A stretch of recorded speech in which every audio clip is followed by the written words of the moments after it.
Bienvenidos y bienvenidas a nuestro ciclo de entrevistas en el podcast Elecciones 2024, conversaciones nacionales sobre los desafíos subnacionales. Este año, el país se prepara para unas elecciones cruciales en el ámbito local y regional. Con el voto secreto, universal y obligatorio, los ciudadanos y ciudadanas tendrán la responsabilidad de elegir a sus representantes más cercanos, concejales, alcaldes, consejeros regionales y gobernadores.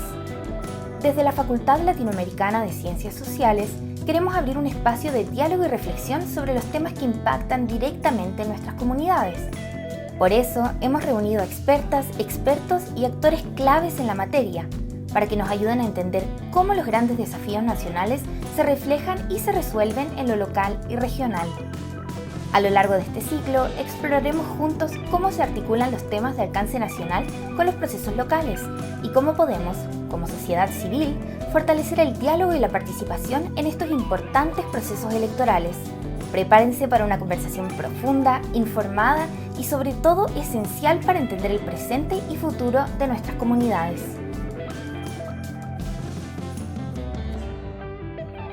Bien, la temática de la que hablaremos hoy es una que ha tenido un creciente auge en los últimos años a pesar de ser altamente relevante en las políticas de Estado hace varios años ya, los cuidados. Hoy contamos con la presencia de Paula Forte, trabajadora social, experta en políticas públicas centradas en cuidado y envejecimiento a nivel internacional y nacional. Paula, entre múltiples otros cargos, fue directora nacional del Servicio Nacional de Adulto Mayor y posteriormente fue directora sociocultural de la Presidencia. Actualmente es la encargada del área de envejecimiento y cuidado en Flaxo Chile. Muchas gracias, Paula, por estar aquí con nosotros. Gracias a ti, Manuel. Bien, observar los cuidados como un asunto público frente al cual el Estado y la sociedad tienen algo que decir es un fenómeno como relativamente reciente. Adicionalmente, la complejidad del fenómeno de los cuidados abre diferentes marcos para comprender el desafío y la importancia de los cuidados en las democracias contemporáneas. En este sentido, ¿cuál es el marco para ti que justifica abrir la discusión de cuidado? ¿Es un asunto de protección social, un asunto de derechos humanos, una cuestión de derecho de la ciudadanía o de garantizar la autonomía individual? En fin, ¿cómo entendemos el marco de los cuidados y su importancia? Todas las anteriores. A ver, tal como decías muy bien, la irrupción del cuidado en la agenda pública es algo reciente, a pesar de que somos necesitados de cuidado para sobrevivir y proveedores de cuidado, es decir, en una sola persona coexisten los dos roles y es algo tan humano el cuidado y por eso es tan complejo, como tú decías. Es algo que nos acompaña a lo largo de toda la vida, es algo que permite que la sociedad se reproduzca, es lo que sostiene finalmente este pilar. ¿Desde qué marco se recomienda abordar? Hoy día sería una locura pensar en pensar cualquier política pública que no sea desde el marco de los derechos. O sea, creo que el elemento marco de derechos aquí es fundamental y a ese respecto, bueno, los derechos humanos en su más amplia dimensión, pero los derechos de la mujer, en tanto el cuidado está repartido de forma inequitativa, los derechos de las personas mayores, y si bien no hay una convención internacional, hay una convención interamericana que es quizá el instrumento más sólido al respecto y que además aborda el tema cuidado, sobre discapacidad también. En fin, yo creo que hay un marco de derechos que recoge vivencia y que trabaja los derechos a resguardar y las recomendaciones. Es también protección social, en tanto la protección social lo que busca es justamente garantizar cierta seguridad frente a imprevistos, ¿no? Como la pobreza o como la vulnerabilidad. ¿Y qué más nos hace más vulnerables que la dependencia? Que la enfermedad, que la discapacidad. Así que también es protección social. Y tú tocaste una palabra que a mi juicio es determinante, la autonomía. ¿Ah? Porque si hay un concepto que se instala y reorienta todas las definiciones sobre dependencia y cuidado, es la autonomía. Y cuando hablamos de autonomía, hablamos de la autonomía en la primera etapa de la vida y hablamos de los cuidados temporales, esos cuidados que necesitamos para lograr la independencia y la habilidad para poder sobrevivir. y después los cuidados temporales que pueden ser productos de una enfermedad y después los cuidados de larga duración. Y dentro de eso, entonces, el concepto de autonomía es clave.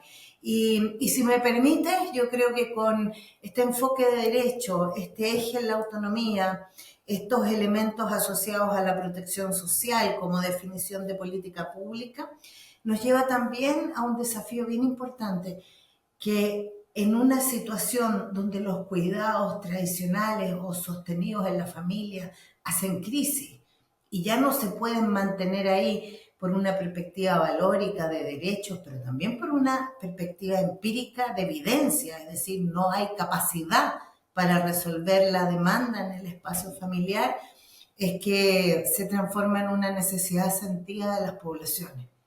Y en América Latina, hoy día responder a estas necesidades es imperativo, y responder de manera consecuente, real y realista, lo es aún más entendiendo la crisis de confianza que viven nuestras democracias y la urgencia de nuestros sistemas por consolidarse en términos de una cohesión social que le permita fortalecer los pilares de la credibilidad, de la confianza y de la democracia. Bien, y tal un poco como lo decía, en el fondo esta necesidad de cuidado es en varios sentidos súper consustancial a la condición humana misma. La discusión de políticas públicas es súper reciente, o sea, no es como que tengamos tantos años hablando de esto y en Chile menos todavía. ¿Hay alguna experiencia internacional que a ti te parece que sirva como referente para abordar una política de cuidados? ¿O al contrario, hay alguna experiencia que se haya demostrado ineficaz o que valga la pena evitar? Yo creo que tal como te decía anteriormente, es bueno diferenciar cuidados temporales de cuidados de largo plazo. Y claro, porque los cuidados temporales están los cuidados de infancia y eso tienen una trayectoria mayor en torno a los derechos de la infancia y en torno al convencimiento general de que invertir en infancia es fortalecer el desarrollo de un individuo y de su entorno social durante toda la vida.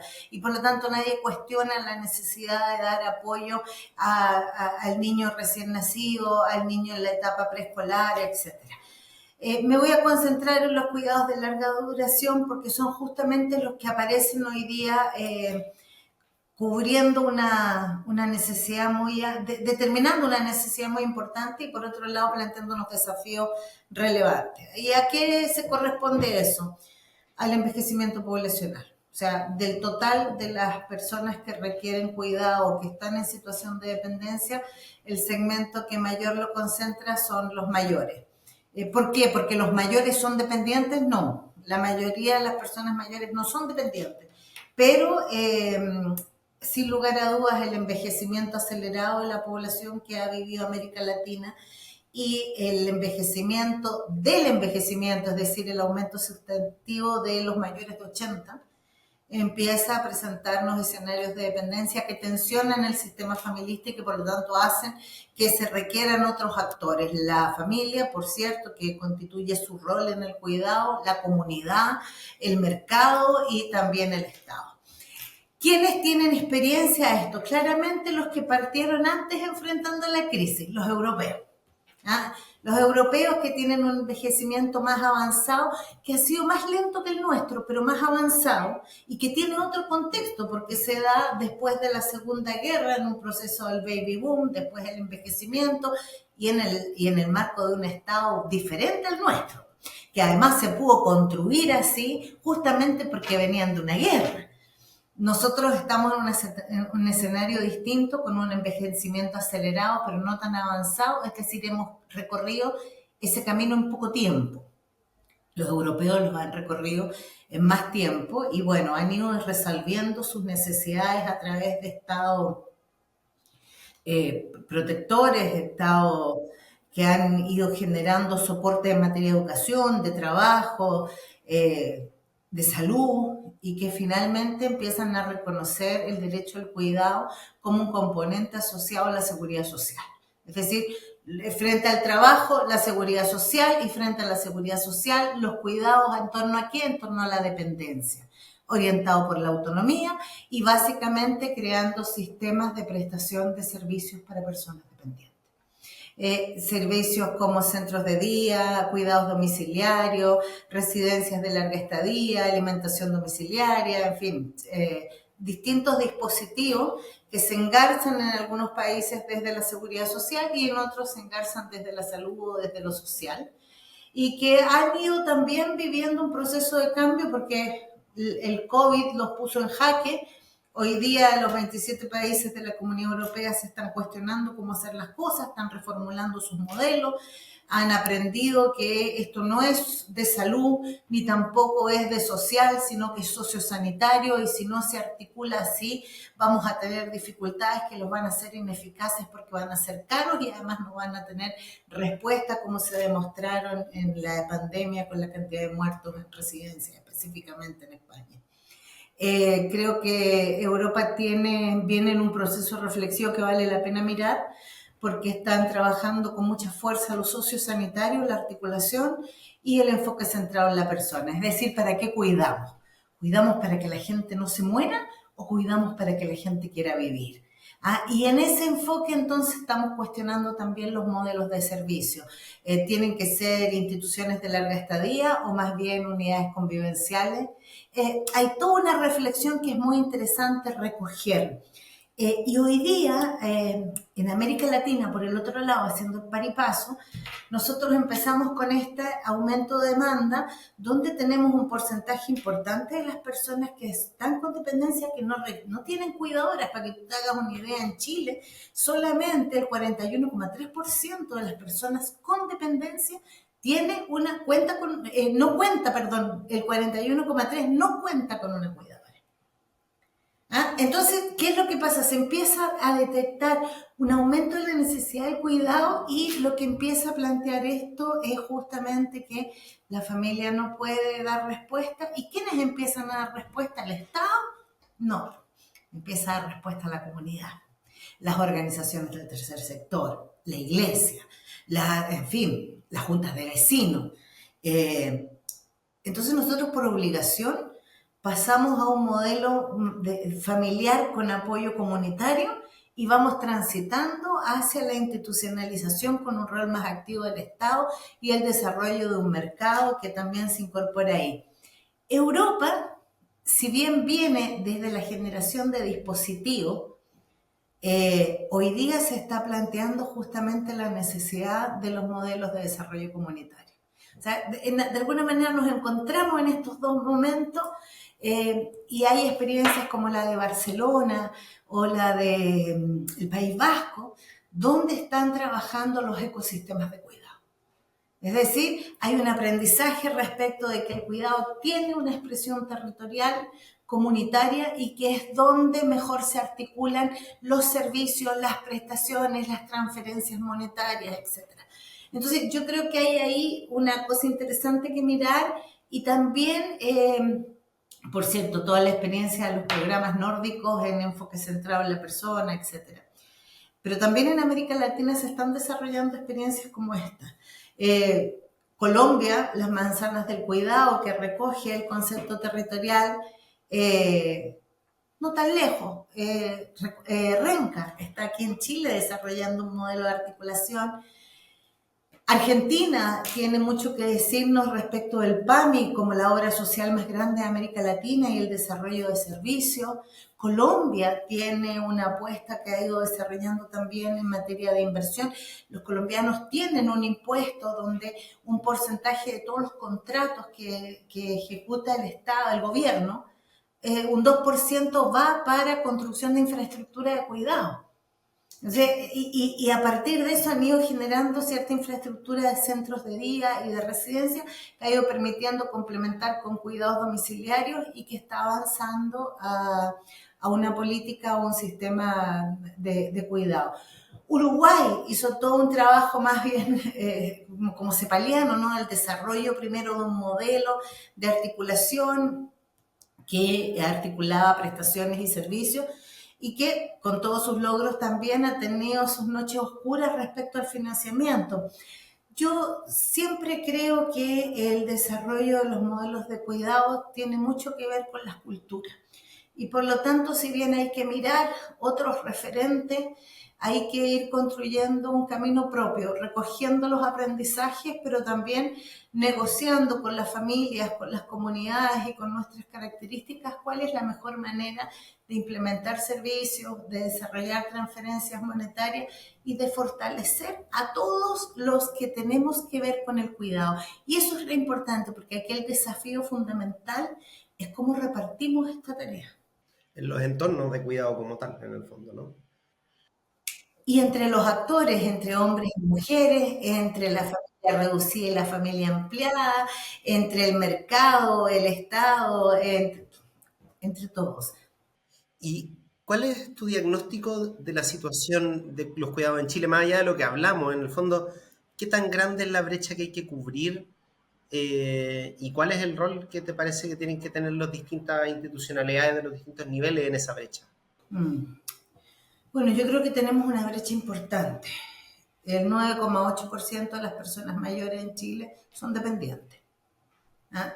Y eso nos plantea una demanda respecto de cuidado, pero también nos plantea una demanda respecto de cómo prevenimos la dependencia. Porque una sociedad, por muchos recursos que tenga, tiene que ver cómo disminuye los episodios de dependencia de su ciudadanía. Y eso significa prevención, una cultura del autocuidado, un enfoque de salud centrado en la funcionalidad, implica también una muy buena articulación de prestaciones, es decir, ¿cómo hacemos que nuestro modelo de salud sea oportuno, sea eficiente, mire la funcionalidad y prevenga episodios de dependencia? Y ya frente a la dependencia, ¿cómo empezamos a abordar los distintos tipos de dependencia? Fíjate que en materia de dependencia en Chile, del total de personas con dependencia, el 3,4%, bueno, habíamos dicho que el 9,8% tiene dependencia de las personas adultas. De ese 9,8, el 3,4 es leve. Por lo tanto, es una dependencia que se puede manejar muy bien con accesibilidad, con ayudas técnicas, con soportes de apoyo, teleasistencia, etc. El 3,6 es moderada, ya estamos hablando de la necesidad de un otro para realizar actividades básicas o instrumentales de la vida diaria. Y un 2,7 es severo, es decir, 420.000 personas. Ese ya es un tema de prestación y de servicio. Y esto es importante porque si bien cuando hablamos de cuidado se visualiza muy fuerte el rol de la mujer, la inequidad en la distribución, la necesidad de asegurar derechos para las personas que cuidan en precarias condiciones, aquí hay una diada indisoluble. Hay una persona que está con dependencia y que requiere cuidado. Y la respuesta, aunque demos 1000 vueltas, son servicios y prestaciones. Y sobre servicios y prestaciones tenemos muy poco. Tenemos muy poco porque tenemos instituciones débiles. Las instituciones de personas mayores y de la discapacidad en Chile, SENAMI y SENADE, son instituciones débiles. No es casual que el Ministerio de Desarrollo Social aborde estos temas desde las subsecretarías, ¿no? Tenemos instituciones débiles y tenemos procesos que todavía no terminan de cuajar, es decir, tenemos un proceso descentralizador en los municipios que ha hecho que los municipios sean el primer front de la atención social, y tenemos un proceso de descentralización regional que ahí está sin terminar de consolidarse, porque una cosa es tener la elección de un gobernador y otro es construir políticas regionales, que es el gran desafío, ¿no? Creo que tenemos brecha en institucionalidad, tenemos brecha en formación y tenemos una brecha fundamental en inversión. Y en eso sumemos 2 más 2, porque la verdad es que todo lo demás es verso. ¿A ti te parece que a nivel municipal se ha hecho como lo suficiente? ¿Crees que hay ejemplos que son destacables a nivel municipal? Hablábamos de Renca, no sé si hay otras comunas, otros casos. ¿Y hacia dónde te parece que debería avanzar, en el fondo, ya más a nivel subnacional, las políticas de cuidado? Ya sea las políticas de los municipios, las políticas de los gobiernos regionales o una política central del gobierno central que se descentralice en el fondo.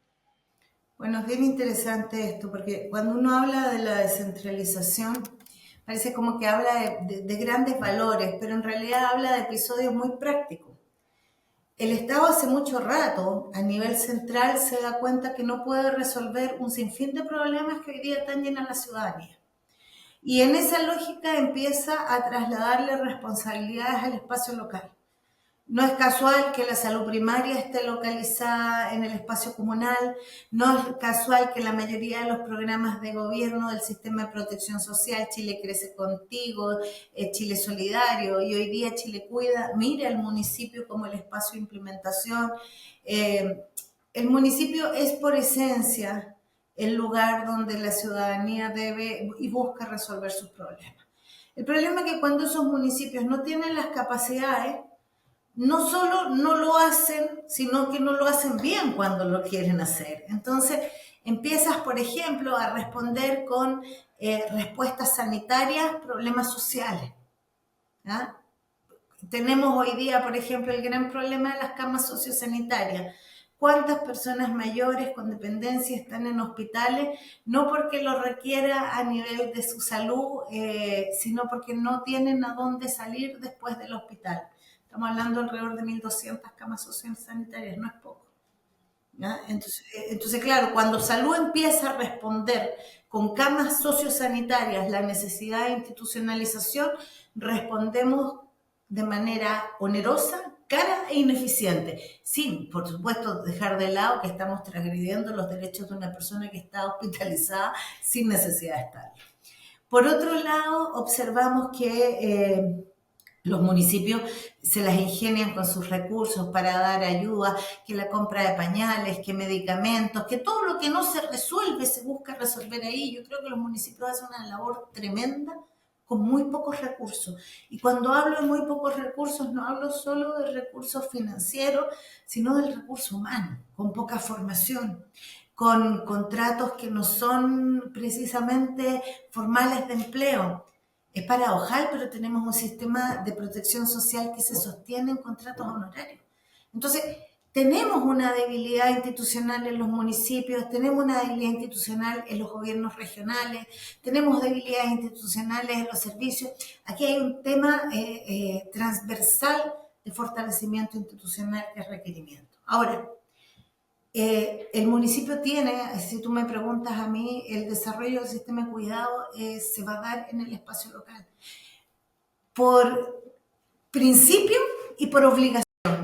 Por principio, porque sin lugar a dudas, si queremos un enfoque centrado en la persona y queremos articulación social y de salud, el mejor espacio es lo local.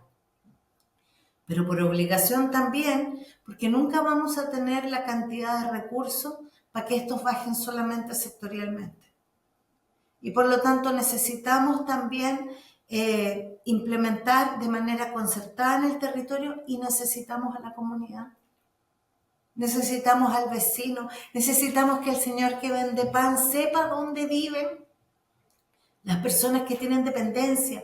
Necesitamos que las personas que cuidan tengan una red de apoyo. Y lo que yo digo que es fundamental, necesitamos que el cuidado salga de la puerta hacia adentro del domicilio, hacia la puerta hacia afuera.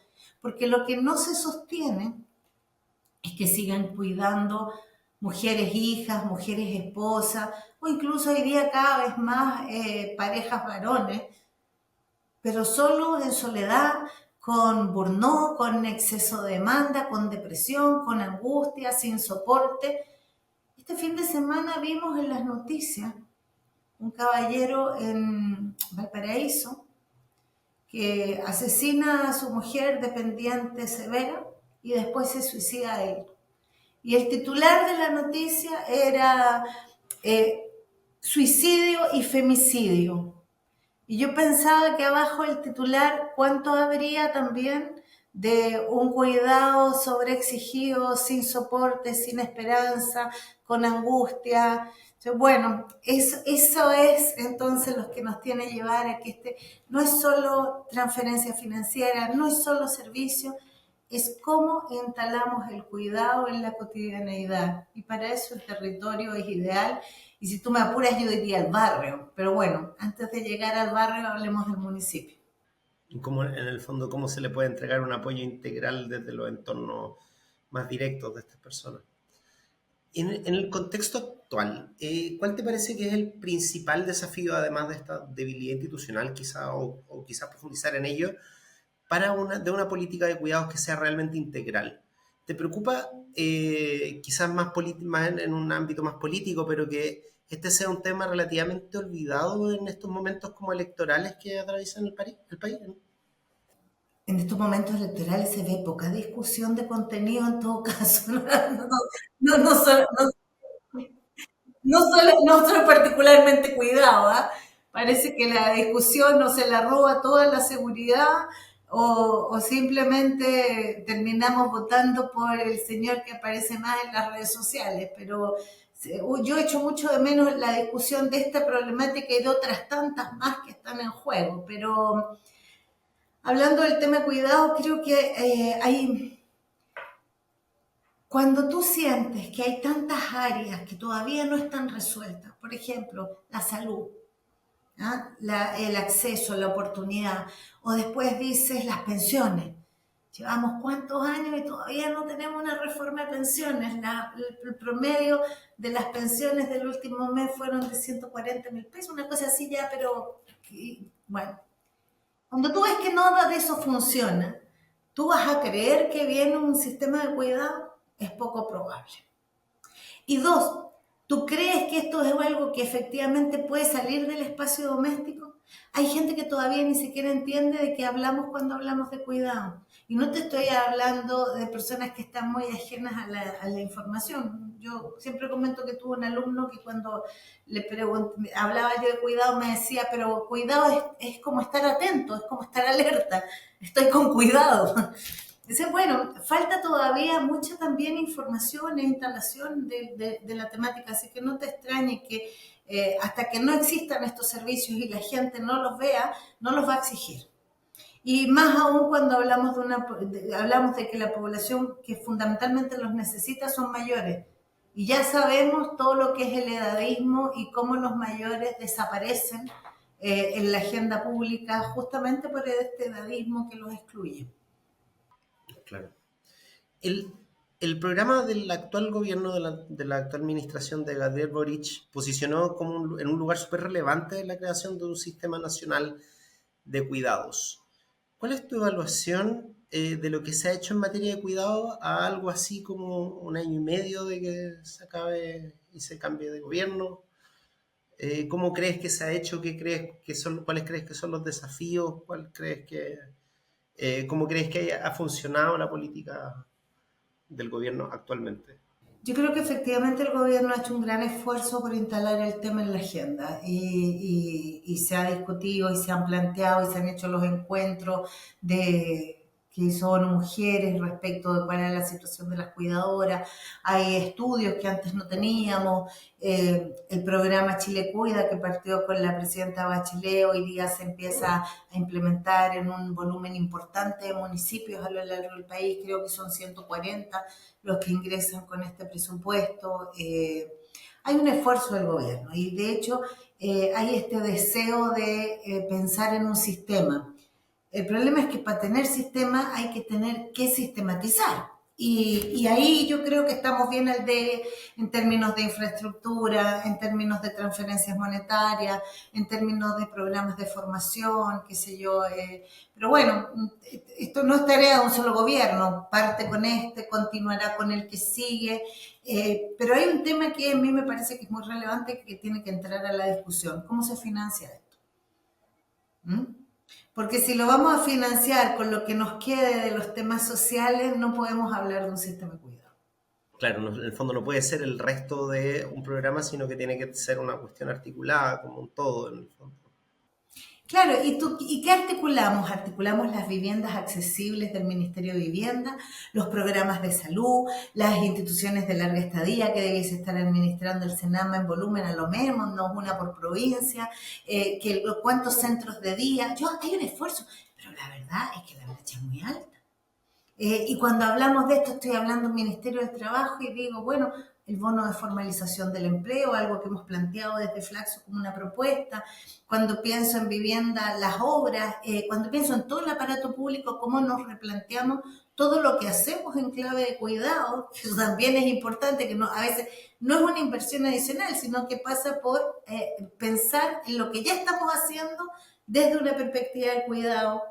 ¿Cómo hacemos efectivamente el fortalecimiento de las capacidades locales y regionales? ¿Cómo hacemos concurrir inversiones? Y allí hay un tema muy interesante de los 3 niveles.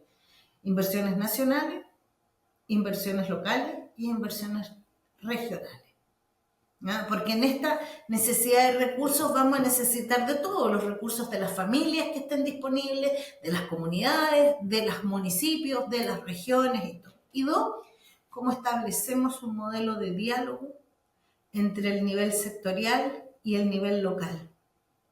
Porque se transfieren recursos para implementar programas, pero no se trabaja en conjunto en la definición de cómo hacer que esos programas sean pertinentes. Y en un país con nuestra geografía eso es determinante. Porque el problema de las personas con dependencia de las islas de la 10ª región probablemente no sea el tener un centro de día o una residencia, sea tener un lugar donde comprar pañales. Entonces aquí la pertinencia del territorio tiene que entrar en conversación y por lo tanto el fortalecimiento de ese espacio comunicacional creo que es un rol muy importante que puede cumplir la región también. Cómo la región aglutina a sus autoridades locales para tener conversaciones con el nivel central, con lo sectorial, para adecuar estas políticas en clave regional. En clave regional. Yo creo que es una tremenda oportunidad para la descentralización, para los cuidados y, por cierto, para la construcción de una política pública en materia de cuidado. Y ahí entre medio también es un poco cómo se garantiza la subjetividad de las personas cuidadas. O sea, no todas las personas cuidadas quieren entrar a un centro de larga estadía y encerrarse, sino que también en el fondo hay una cuestión de autonomía. Y ahí, ¿qué rol te parece que tiene que tener como lo local en el fondo, en identificar necesidades, en identificar cómo acercarse en el fondo a los distintos perfiles de personas cuidadas? Bueno, la experiencia en el mundo nos dice que necesitamos equipos formados para que puedan respetar justamente ese marco de derecho que hablábamos en la primera pregunta. Para efectivamente entender que una política de cuidado es sobre todo una política de dignidad. Sobre lo que tú planteas, lo subjetivo, ¿no? El cómo yo recojo, el cómo tú quieres ser cuidado. Y quizás desde el título del sistema, apoyos al cuidado, no cuidado. El cuidado tiende a ser muy vertical, ¿no? Yo te lo proveo porque yo sé, tú lo recibes porque lo necesitas.